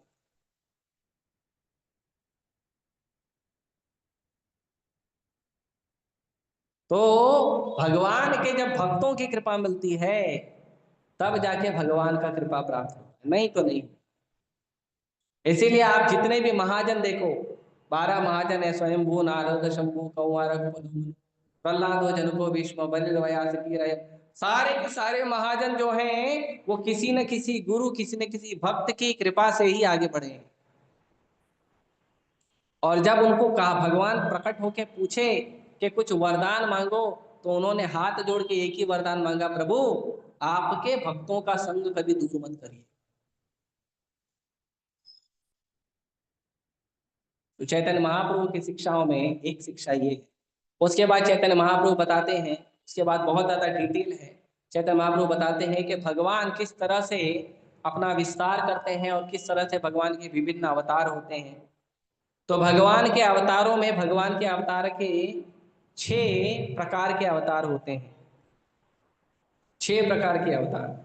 इसमें एक अवतार है पुरुष अवतार, एक है गुणा अवतार, एक है लीला अवतार, एक है मनवंतरा अवतार, एक है युगा अवतार और एक है शक्त्यावेश अवतार। ये 6 प्रकार के अवतार भगवान लेते हैं। ऐसे नहीं हो कोई गया विष्णु को बोला आप प्लीज प्रकट हो जाओ और भगवान आ गए, नहीं। भगवान टाइम प्लेस सर्कमस्टेंसेस कंडीशन सब देख कर आते हैं। और भगवान एक लीला करते हैं और एक लीला में 10 काम करके चले जाते हैं। जैसे भगवान ने नरसिंह देव का अवतार लिया, तो नरसिंह देव का जब अवतार लिया तो उसमें प्रहलाद महाराज की सुरक्षा भी हो गई और संसार का रक्षा भी हो गया और ब्रह्मा जी के शब्द का पालन भी हो गया। एक ही अवतार एक ही काल। ऐसा भगवान कोई एक लीला करते हैं उसमें 10 काम करके चले जाते हैं। और प्रभुपाद जी बोलते हैं भगवान नरसिंह देव प्रहलाद महाराज को प्रसन्न करने आते, हिरण्यकशिपु को मारने नहीं आए थे। वो प्रहलाद महाराज से मिलने आए थे, फिर सोचे हिरण्यकशिपु साइड बिजनेस वो भी करते चलता, तो वो साइड बिजनेस था। That was not the main purpose, वो मुख्य काम नहीं था भगवान का। कभी कभी लोगों को लगता है संसार में त्राही त्राही हो रही है, भगवान क्यों नहीं आ रहे, तुम भक्ति करो भगवान अपने आप आ जाए। भगवान संसार की त्राही देखने नहीं आते, भगवान अपने भक्तों को देखने आते, अपने भक्तों की सुरक्षा करने आते हैं, अपने भक्तों को प्रेम करने आते हैं। और भक्त ऐसा होता है कि भगवान को कभी बुलाता ही नहीं। प्रहलाद महाराज ने कभी बुलाया नहीं था नरसिंह देव को, प्लीज आ जाओ, प्लीज पापा कितना मार रहे हो, नहीं, कभी नहीं। He never called Krishna, he never called Krishna. इतने दयालु कि जो पिताजी ने उनको मृत्यु दंड देने का कईयों बार प्रयास किया, उन्हीं पिताजी के लिए उनके मृत्यु के उपरांत प्रहलाद महाराज भगवान को पूछते हैं मेरे पिताजी का उद्धार होगा कि नहीं, उन्होंने बहुत अपराध किया है। इतने दयालु ये भगवान के भक्त होते हैं। तो भगवान कई अवतार लेते हैं, जैसे पुरुष अवतार। कभी कभी कुछ लोग पूछते हैं कि कृष्ण विष्णु के अवतार हैं या विष्णु कृष्ण के अवतार हैं। तो विष्णु कृष्ण के अवतार है, कृष्ण विष्णु के अवतार नहीं है। कृष्ण के अवतार होते हैं बलराम जी। बलराम जी के अवतार में बलराम जी एक्सपांड करते हैं 4 रूपों में अपने आप को। उसको बोलते हैं प्रथम चतुर्युग, फर्स्ट क्वाड्रुपल एक्सपांशन। और वो होते हैं संकर्षण, वासुदेव, प्रद्युम्न, अनिरुद्ध। उसमें जो संकर्षण है वो संकर्षण से प्रकट होते हैं भगवान नारायण, और भगवान नारायण से वापस से दूसरे 4 अवतार होते हैं सेम, संकर्षण, प्रद्युम्न, अनिरुद्ध और प्रद्युम्न। तो जो दूसरे संकर्षण है, वो दूसरे संकर्षण से जो है वो प्रकट होते हैं भगवान महाविष्णु। महाविष्णु से प्रकट होते हैं गर्भोदक्षाय विष्णु, गर्भोदक्षाय विष्णु से प्रकट होते हैं शिरोदक्षाय विष्णु। तो ये जो 3 विष्णु हैं, विष्णु एक नहीं है 3 है। ऐसे विष्णु अनंत है, लेकिन मुख्य रूप में इनका 3 सेक्शन है। एक है महाविष्णु। महाविष्णु को कारणोदक्षाय विष्णु भी कहा जाता है, क्योंकि वो कारण सागर पर लेटते हैं। कारण सागर कहाँ पे है? भौतिक संसार और आध्यात्मिक संसार को बांटने वाला एक सागर है, उसको कारण सागर कहते हैं। वो कारण सागर में भगवान मस्त लेटे रहते हैं, मस्त एकदम आनंद में, योग निद्रा में रहते हैं। और भगवान के जो रोए हैं, पोर्स, वो रोए से अनंत ब्रह्मांड प्रकट होते हैं। पता है कैसे प्रकट होते हैं? जब भगवान सांस छोड़ते हैं तो अनंत ब्रह्मांड भगवान के सांस से प्रकट होते हैं, भगवान के सांस से, उनके रोम चित्र से। और वो सारे ब्रह्मांड जो हैं वो पानी में थर्माकोल के बॉल की तरह घूमते रहते हैं, तैरते रहते हैं। और फिर भगवान महाविष्णु अपने आप को एक्सपांड करते हैं और सभी ब्रह्मांड के अंदर एंटर करते हैं। और उस ब्रह्मांड में जब भगवान एंटर करते हैं तो वो ब्रह्मांड के गर्भ में जाते हैं, एकदम सेंटर पॉइंट। और वो जो सेंटर पॉइंट होता है ब्रह्मांड का, उसको गर्भ कहते हैं। इसीलिए उसमें जो विष्णु निवास करते हैं, महाविष्णु के एक्सपांशन, वो है गर्भोदक्षाई विष्णु। फिर गर्भोदक्षाई विष्णु के नाभि से एक कमल निकलता है, और वो कमल का डंडा बहुत बड़ा होता है, और वो कमल के डंडे के ऊपर एक कमल होता है, उस पे जन्म लेते हैं ब्रह्मा जी। और ये जो कमल का डंडा होता है, ये जो 14 भुवन होते हैं ना, ये कमल के डंडे के अंदर होते हैं। 14 प्लैनेटरी सिस्टम ये कमल के डंडे के अंदर होते हैं। और भगवान ब्रह्मा जी को ज्ञान देते हैं कि ये संसार का अभी क्या कहते हैं, कंस्ट्रक्शन का काम चालू करिए। तो ब्रह्मा जी भगवान के ज्ञान को और भगवान के ऑर्डर पे कंस्ट्रक्शन शुरू करते हैं। और भगवान महाविष्णु, और ये जो भौतिक संसार है, भगवान महाविष्णु भौतिक संसार के अंदर जीवों को डालते हैं। जब भगवान सांस खींचते हैं वापस, तो सारे भौतिक संसार और सारे जीव भगवान के अंदर चले जाते हैं, सारे जीव भगवान के अंदर चले जाते हैं। फिर भगवान जब भौतिक संसार का निर्माण करते हैं, तो भौतिक संसार को भगवान एक टोटल फॉर्म में करते हैं, टोटल फॉर्म का नाम है महत तत्व।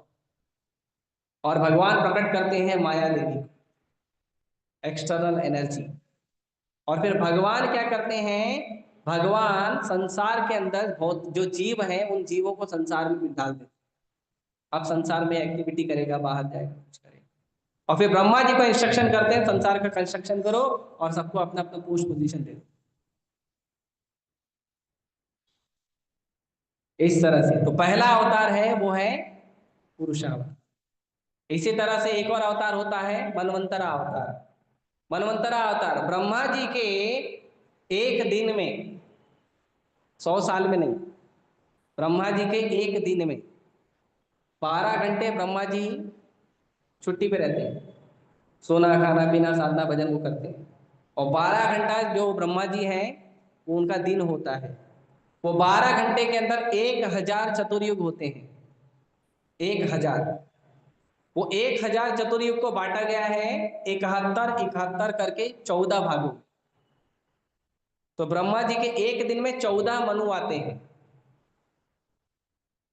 अभी जो है, अभी जो युग चल रहा है वो 7वें मनु का चल रहा है, वैवस्वत मनु। वैवस्वत मनु 7वें मनु का 28वां चतुर्युग चल रहा है।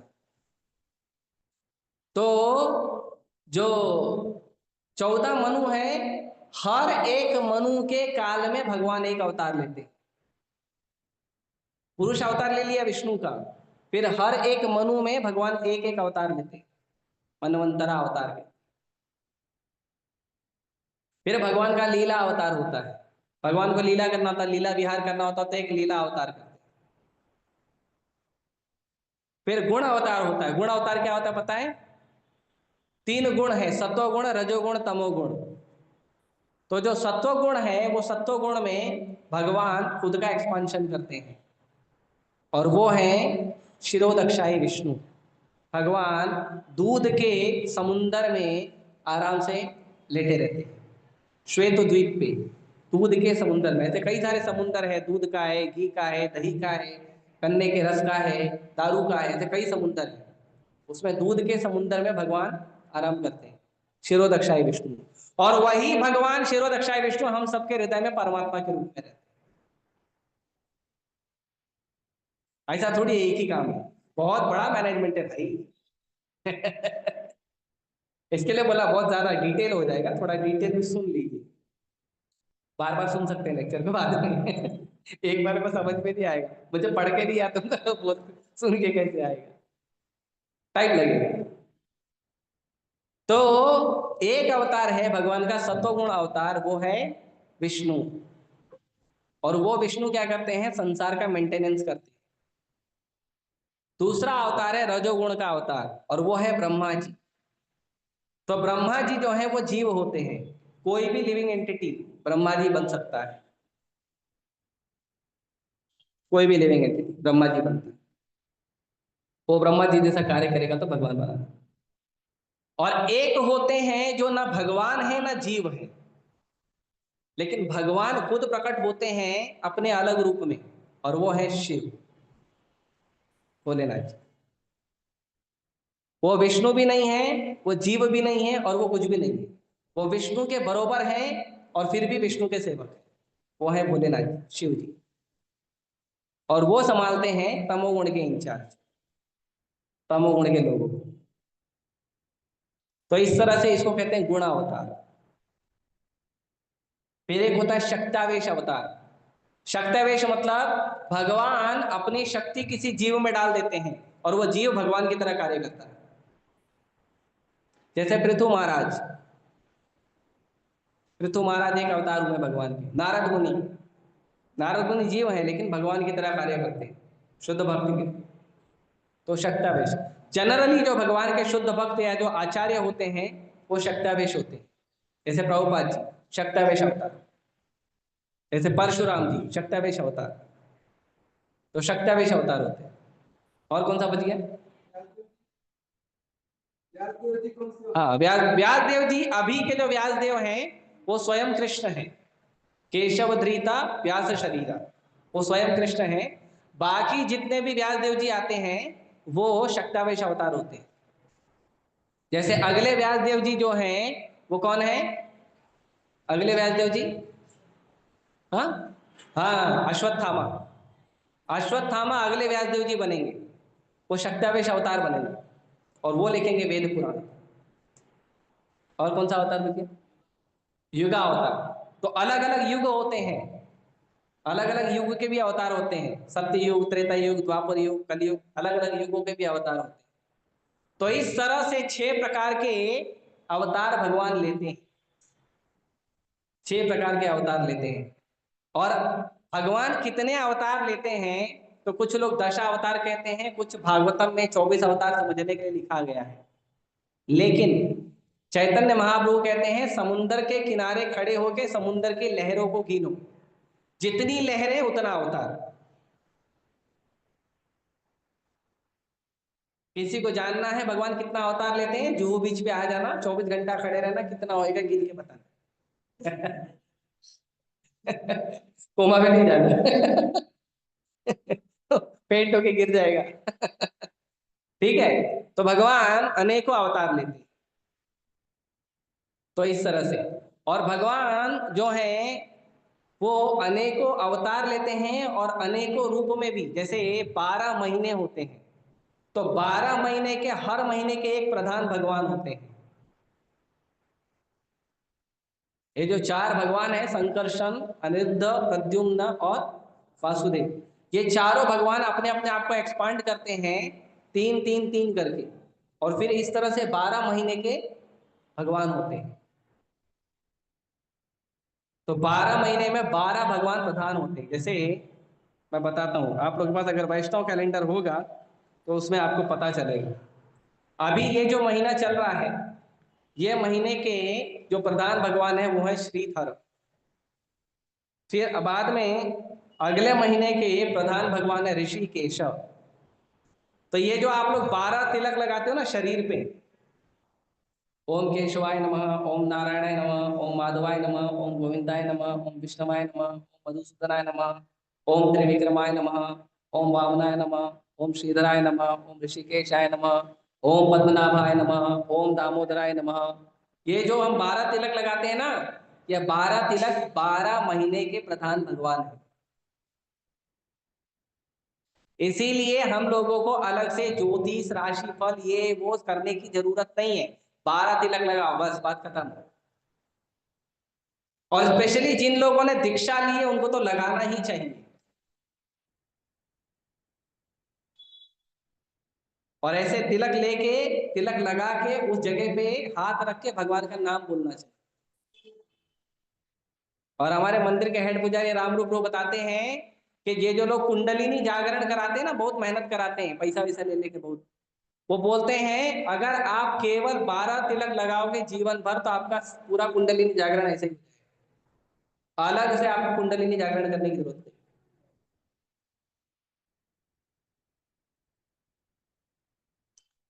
उसके बाद और भगवान के अवतार होते हैं, तो टोटल भगवान 24 अवतार इस तरह से और लेते हैं।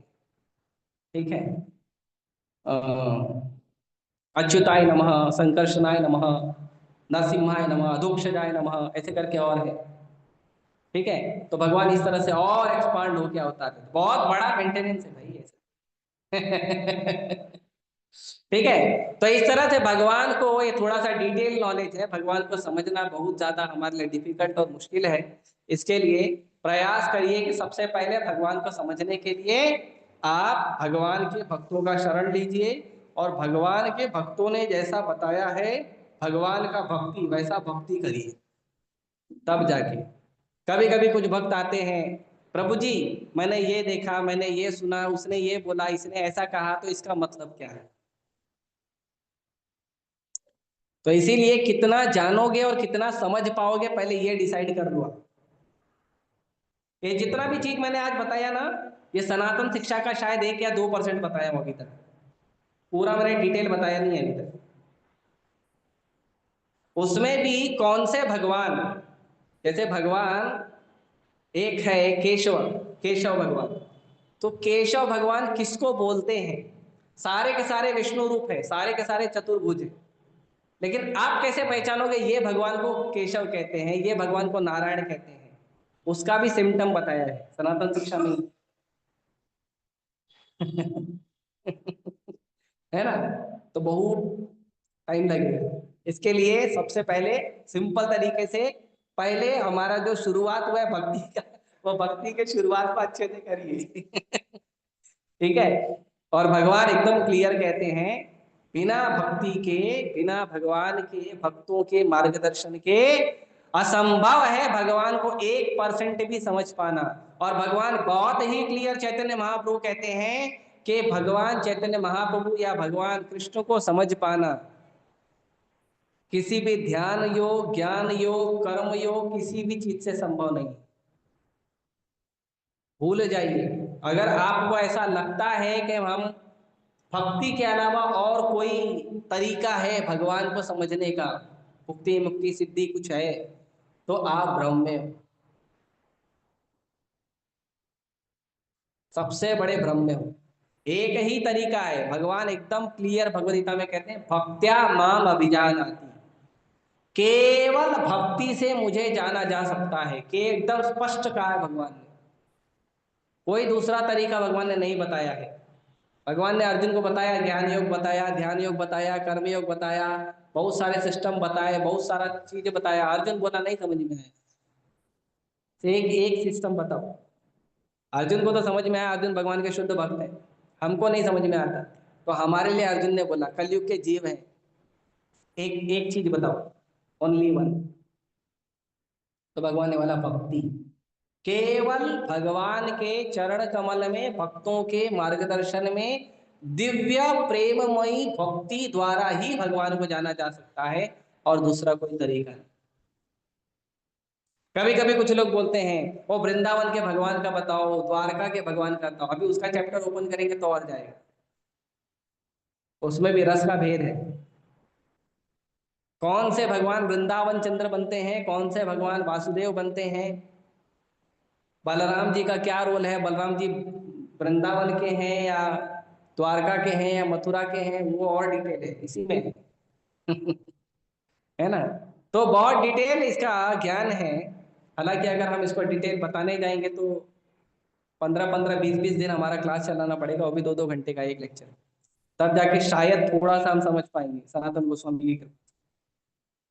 तो इस तरह से फाइनल कंक्लूजन यही है कि भगवान कहते हैं कि अर्जुन को भगवान कहते हैं, अर्जुन मैं तुमको कितना बताऊंगा और तुम कितना समझ पाओगे।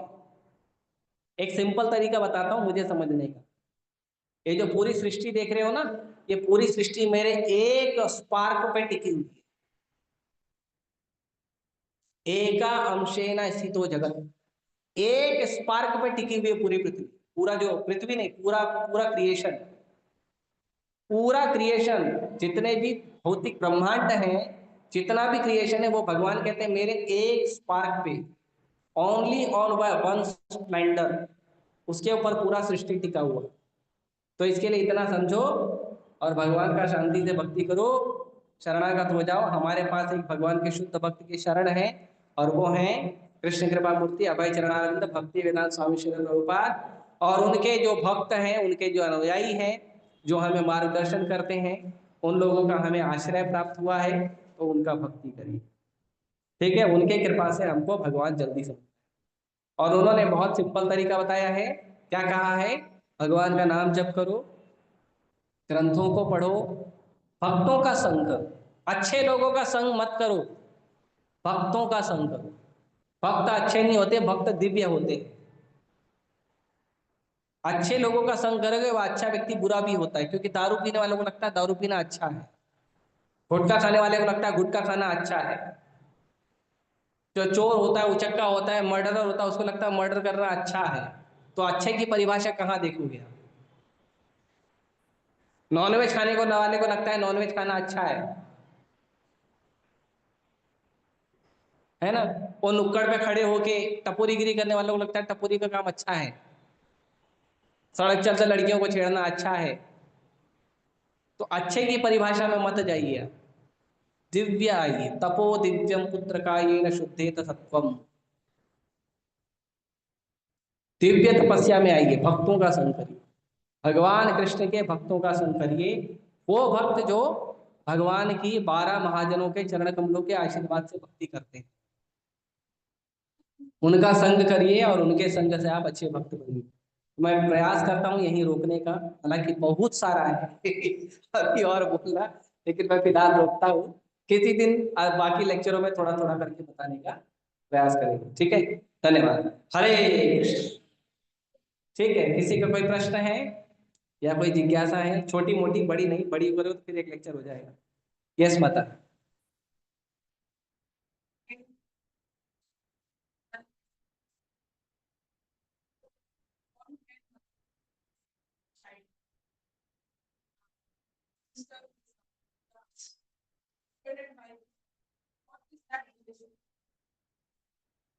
देखिए, प्रेम का अर्थ होता है सेवा।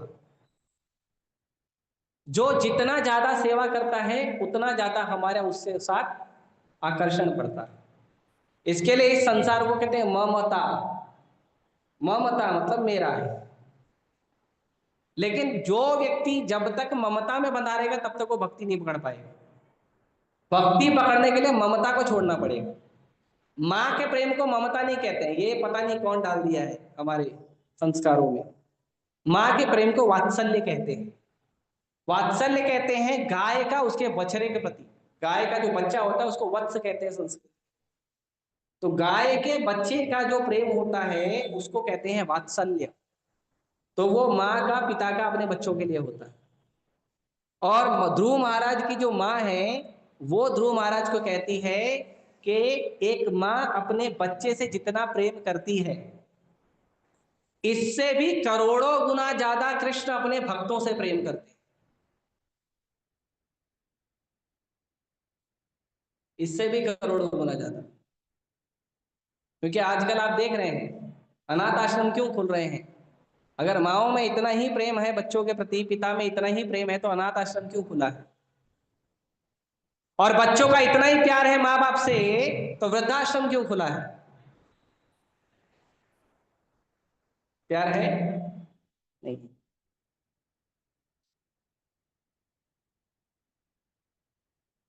हमारे ही समाज में और परिवार में हम देखते हैं बच्चा जब थोड़ा बड़ा हो जाता है और थोड़ा उसका हाथ पैर मजबूत हो जाता है तो वो खुद माँ बाप को ही पूछता, तुमने हमारे लिए किया ही क्या है। जो किया वो तुम्हारा फर्ज था, वो तुम्हारा कर्तव्य था।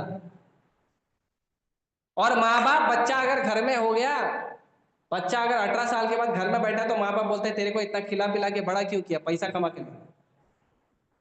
थोड़ा कड़वा है। कहाँ है प्यार। और अगर बच्चा गलती से इस्कॉन में चलेगा भाई, वो माता पिता यहाँ तक है कि बोलते चोर बन जा, उचक्का बन जा, भक्त मत बनना। डाकू बनेगा चलेगा, चंबल की घाटी में गला काटेगा चलेगा, भक्त नहीं बनना। हम सुने हैं।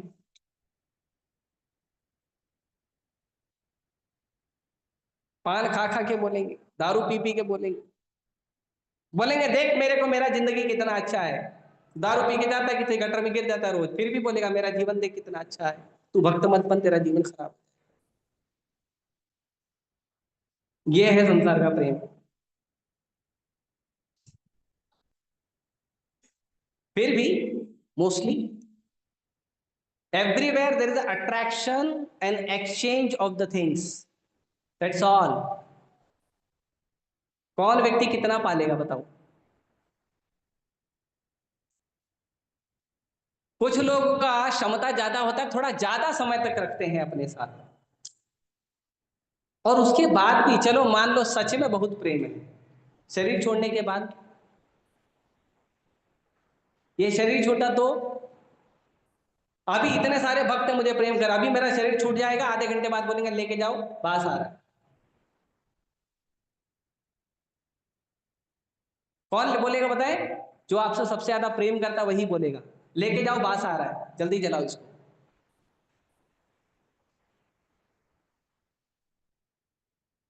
कृष्ण ऐसे प्रेमी हैं। आप मनुष्य बनो, आप पक्षी बनो, आप मछली बनो, आप पेड़ पौधा बनो, आप देवता बनो, आप असुर बनो, आप राक्षस बनो, आप कीड़ा मकोड़ा बनो, कृष्ण आपके साथ ही रहेंगे, आपके हृदय में कभी नहीं छोड़ेंगे। कृष्ण ऐसे प्रेमी हैं, सदा सर्वदा आपके साथ रहेंगे। और जो गुरु हैं, गुरु भी रहेंगे, गुरु भी आपके लिए हमेशा प्रार्थना करेंगे कृष्ण से, इसका उद्धार करिए। इसीलिए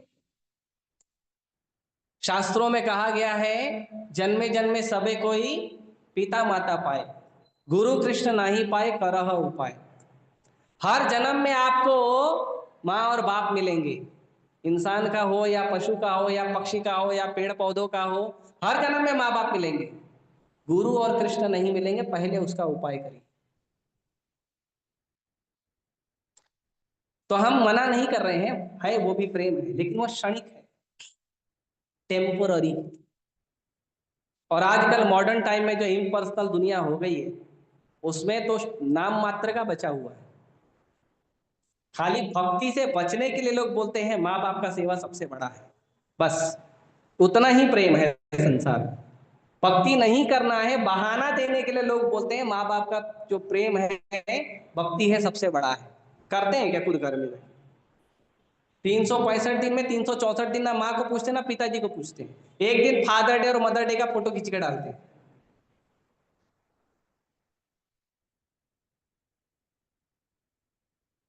ब्रह्मचारी बनो, माता पिता को तीर्थ यात्रा करो, वो असली सेवा है। माँ बाप ने आप लोगों को पाल पोस के बड़ा किया, आप लोगों को हर सुविधा दिया, पढ़ाया लिखाया, काबिल बनाया। अब आपका काम है कि माता पिता को दूसरा जन्म न मिले, इस संसार के में दुख का दूसरा जन्म न मिले, तो ये आपका काम है कि आप भक्त बनो और माता पिता को तीर्थ यात्रा कराओ, माता पिता को भजन सिखाओ। ये असली प्रेम है। असली प्रेम मतलब माँ बाप बच्चे को भगवान से जोड़े और बच्चा माँ बाप को भगवान से जोड़े, उसको प्रेम बोलते हैं। और जिस प्रेम में कृष्ण नहीं है ना, वो प्रेम नहीं है। ठीक है, हरे कृष्ण। यस। हिंदी में दो शब्द हैं, हाँ, लव और अफेक्शन। हाँ, तो किस प्रकार का लव, लव और अफेक्शन में क्या अंतर है? यस। तो अफेक्शन जो होता है वो जनरली उसको लस्ट भी कहते हैं, लस्ट एंड लव। अफेक्शन जो होता है वो लस्ट के आधार पे होता है, आकर्षण के आधार पे होता है। तो इसको भगवान खुद बताते हैं शास्त्रों में। भगवान बताते हैं कि अपने इंद्रिय प्रीति इच्छा तारा नाम काम, कृष्णेर इंद्रिय प्रीति वांछा ता धरे प्रेम नाम। अगर आप कोई भी काम कर रहे हो जिसमें आप अपनी इच्छा पूरी कर रहे हो या अपने से जुड़े लोगों की इच्छा पूरी कर रहे हो, उसको काम बोलते हैं, उसको अफेक्शन बोलते हैं, उसको लस्ट बोलते हैं। लेकिन आप कोई भी काम कर रहे हो जिसमें सेंटर कृष्ण है, जिसमें सेवा कृष्ण की है, तो वो प्रेम है। जैसे आपका बर्थडे है या मान लो कोई साधारण साधारण दिन है, आपने अपने किसी मित्र को खाना खिलाना है, तो आपने खुद भी खाएंगे और अपने मित्र को भी खाना खिलाएंगे, वो अफेक्शन हो गया, वो लस्ट हो गया। लेकिन आप भगवान का महाप्रसाद खिलाएंगे, अपने मित्र को दर्शन कराएंगे, वो प्रेम है। काम वही है, काम वही है, आपका अपने मित्र के प्रति अफेक्शन है, प्रेम है, और आप उसको भरपेट अन्न खिलाना चाहते हैं। लेकिन आप केवल साधारण अन्न खिलाएंगे तो वो लस्ट है, वो अफेक्शन है। लेकिन अगर आप अपने मित्र को भगवान का प्रसाद खिलाएंगे, भगवान के चरण कमल में भोग लगा हुआ, वो प्रेम है। क्योंकि उससे आपका और आपके मित्र का कृष्ण भगवान के प्रति भक्ति में प्रगति होगा। और अगर आप साधारण अन्न खिलाओगे तो भगवान तीसरे अध्याय के 13वें नंबर श्लोक में बोलते हैं कि कोई भी व्यक्ति जो अपने लिए कुकिंग करके खाता है और भगवान को भोग नहीं लगाता, वो पाप खाता है। यज्ञ शिष्टाशिना संता मुच्यन्ते सर्वकिल विषा भुजन्ते ते अघम पापा ये पचन्ति आत्म कारण। जो भगवान योग्य पुरुष को सेवा करते हैं, उनकी सेवा करके उनको भोग लगा के खाते हैं, उनका जीवन का सारा कलमश, सारा पाप समाप्त हो जाता है। लेकिन जो लोग केवल अपने लिए कुकिंग करके खाते हैं, वो लोग पाप खाते हैं। ठीक, यहाँ पे किसी ने हाथ उठाया? आपने उठाया, बोलिए।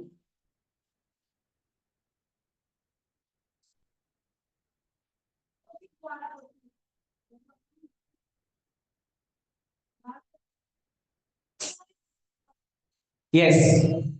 आपको कैसे पता जाए कृष्ण ने कृपा किया? भक्त लोग बताएंगे, अरे आप पर बहुत अच्छी कृपा है, आप भगवान का नाम अच्छे से जप कर पा रहे हो, आपके और बहुत अच्छी कृपा है, आप ग्रंथों को अच्छे से समझ पा रहे हो, ग्रंथों को में आस्वादन ले रहे हो, है ना? ये सब बहुत सारे कृपा का ही प्रमाण होता है। ये जितने भी लोग यहाँ पे आके बैठे हैं ना भोलेनाथ जी के चरणों में, ये कृपा है भगवान की, इसीलिए यहाँ आके बैठे हैं और हम लोग भक्तों का भागवत का संग कर रहे हैं। तो ये कृपा है, ये प्रमाण है कृपा का।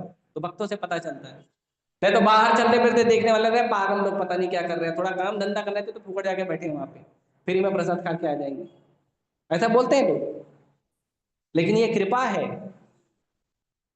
ये कृपा है कि भगवान के ऐसे महाभागवत महाजन के चरण कमलों में बैठकर हम भागवत सुनने का जो सौभाग्य प्राप्त करें, ये कृपा है। ठीक। आप में से कोई पूछ रहा था, आप पूछ रहे थे? कौन पूछ रहा था यहाँ से? किसी ने हाथ उठाया? ठीक है, कोई बात नहीं, भूल गया होगा वो प्रश्न। बोलिए।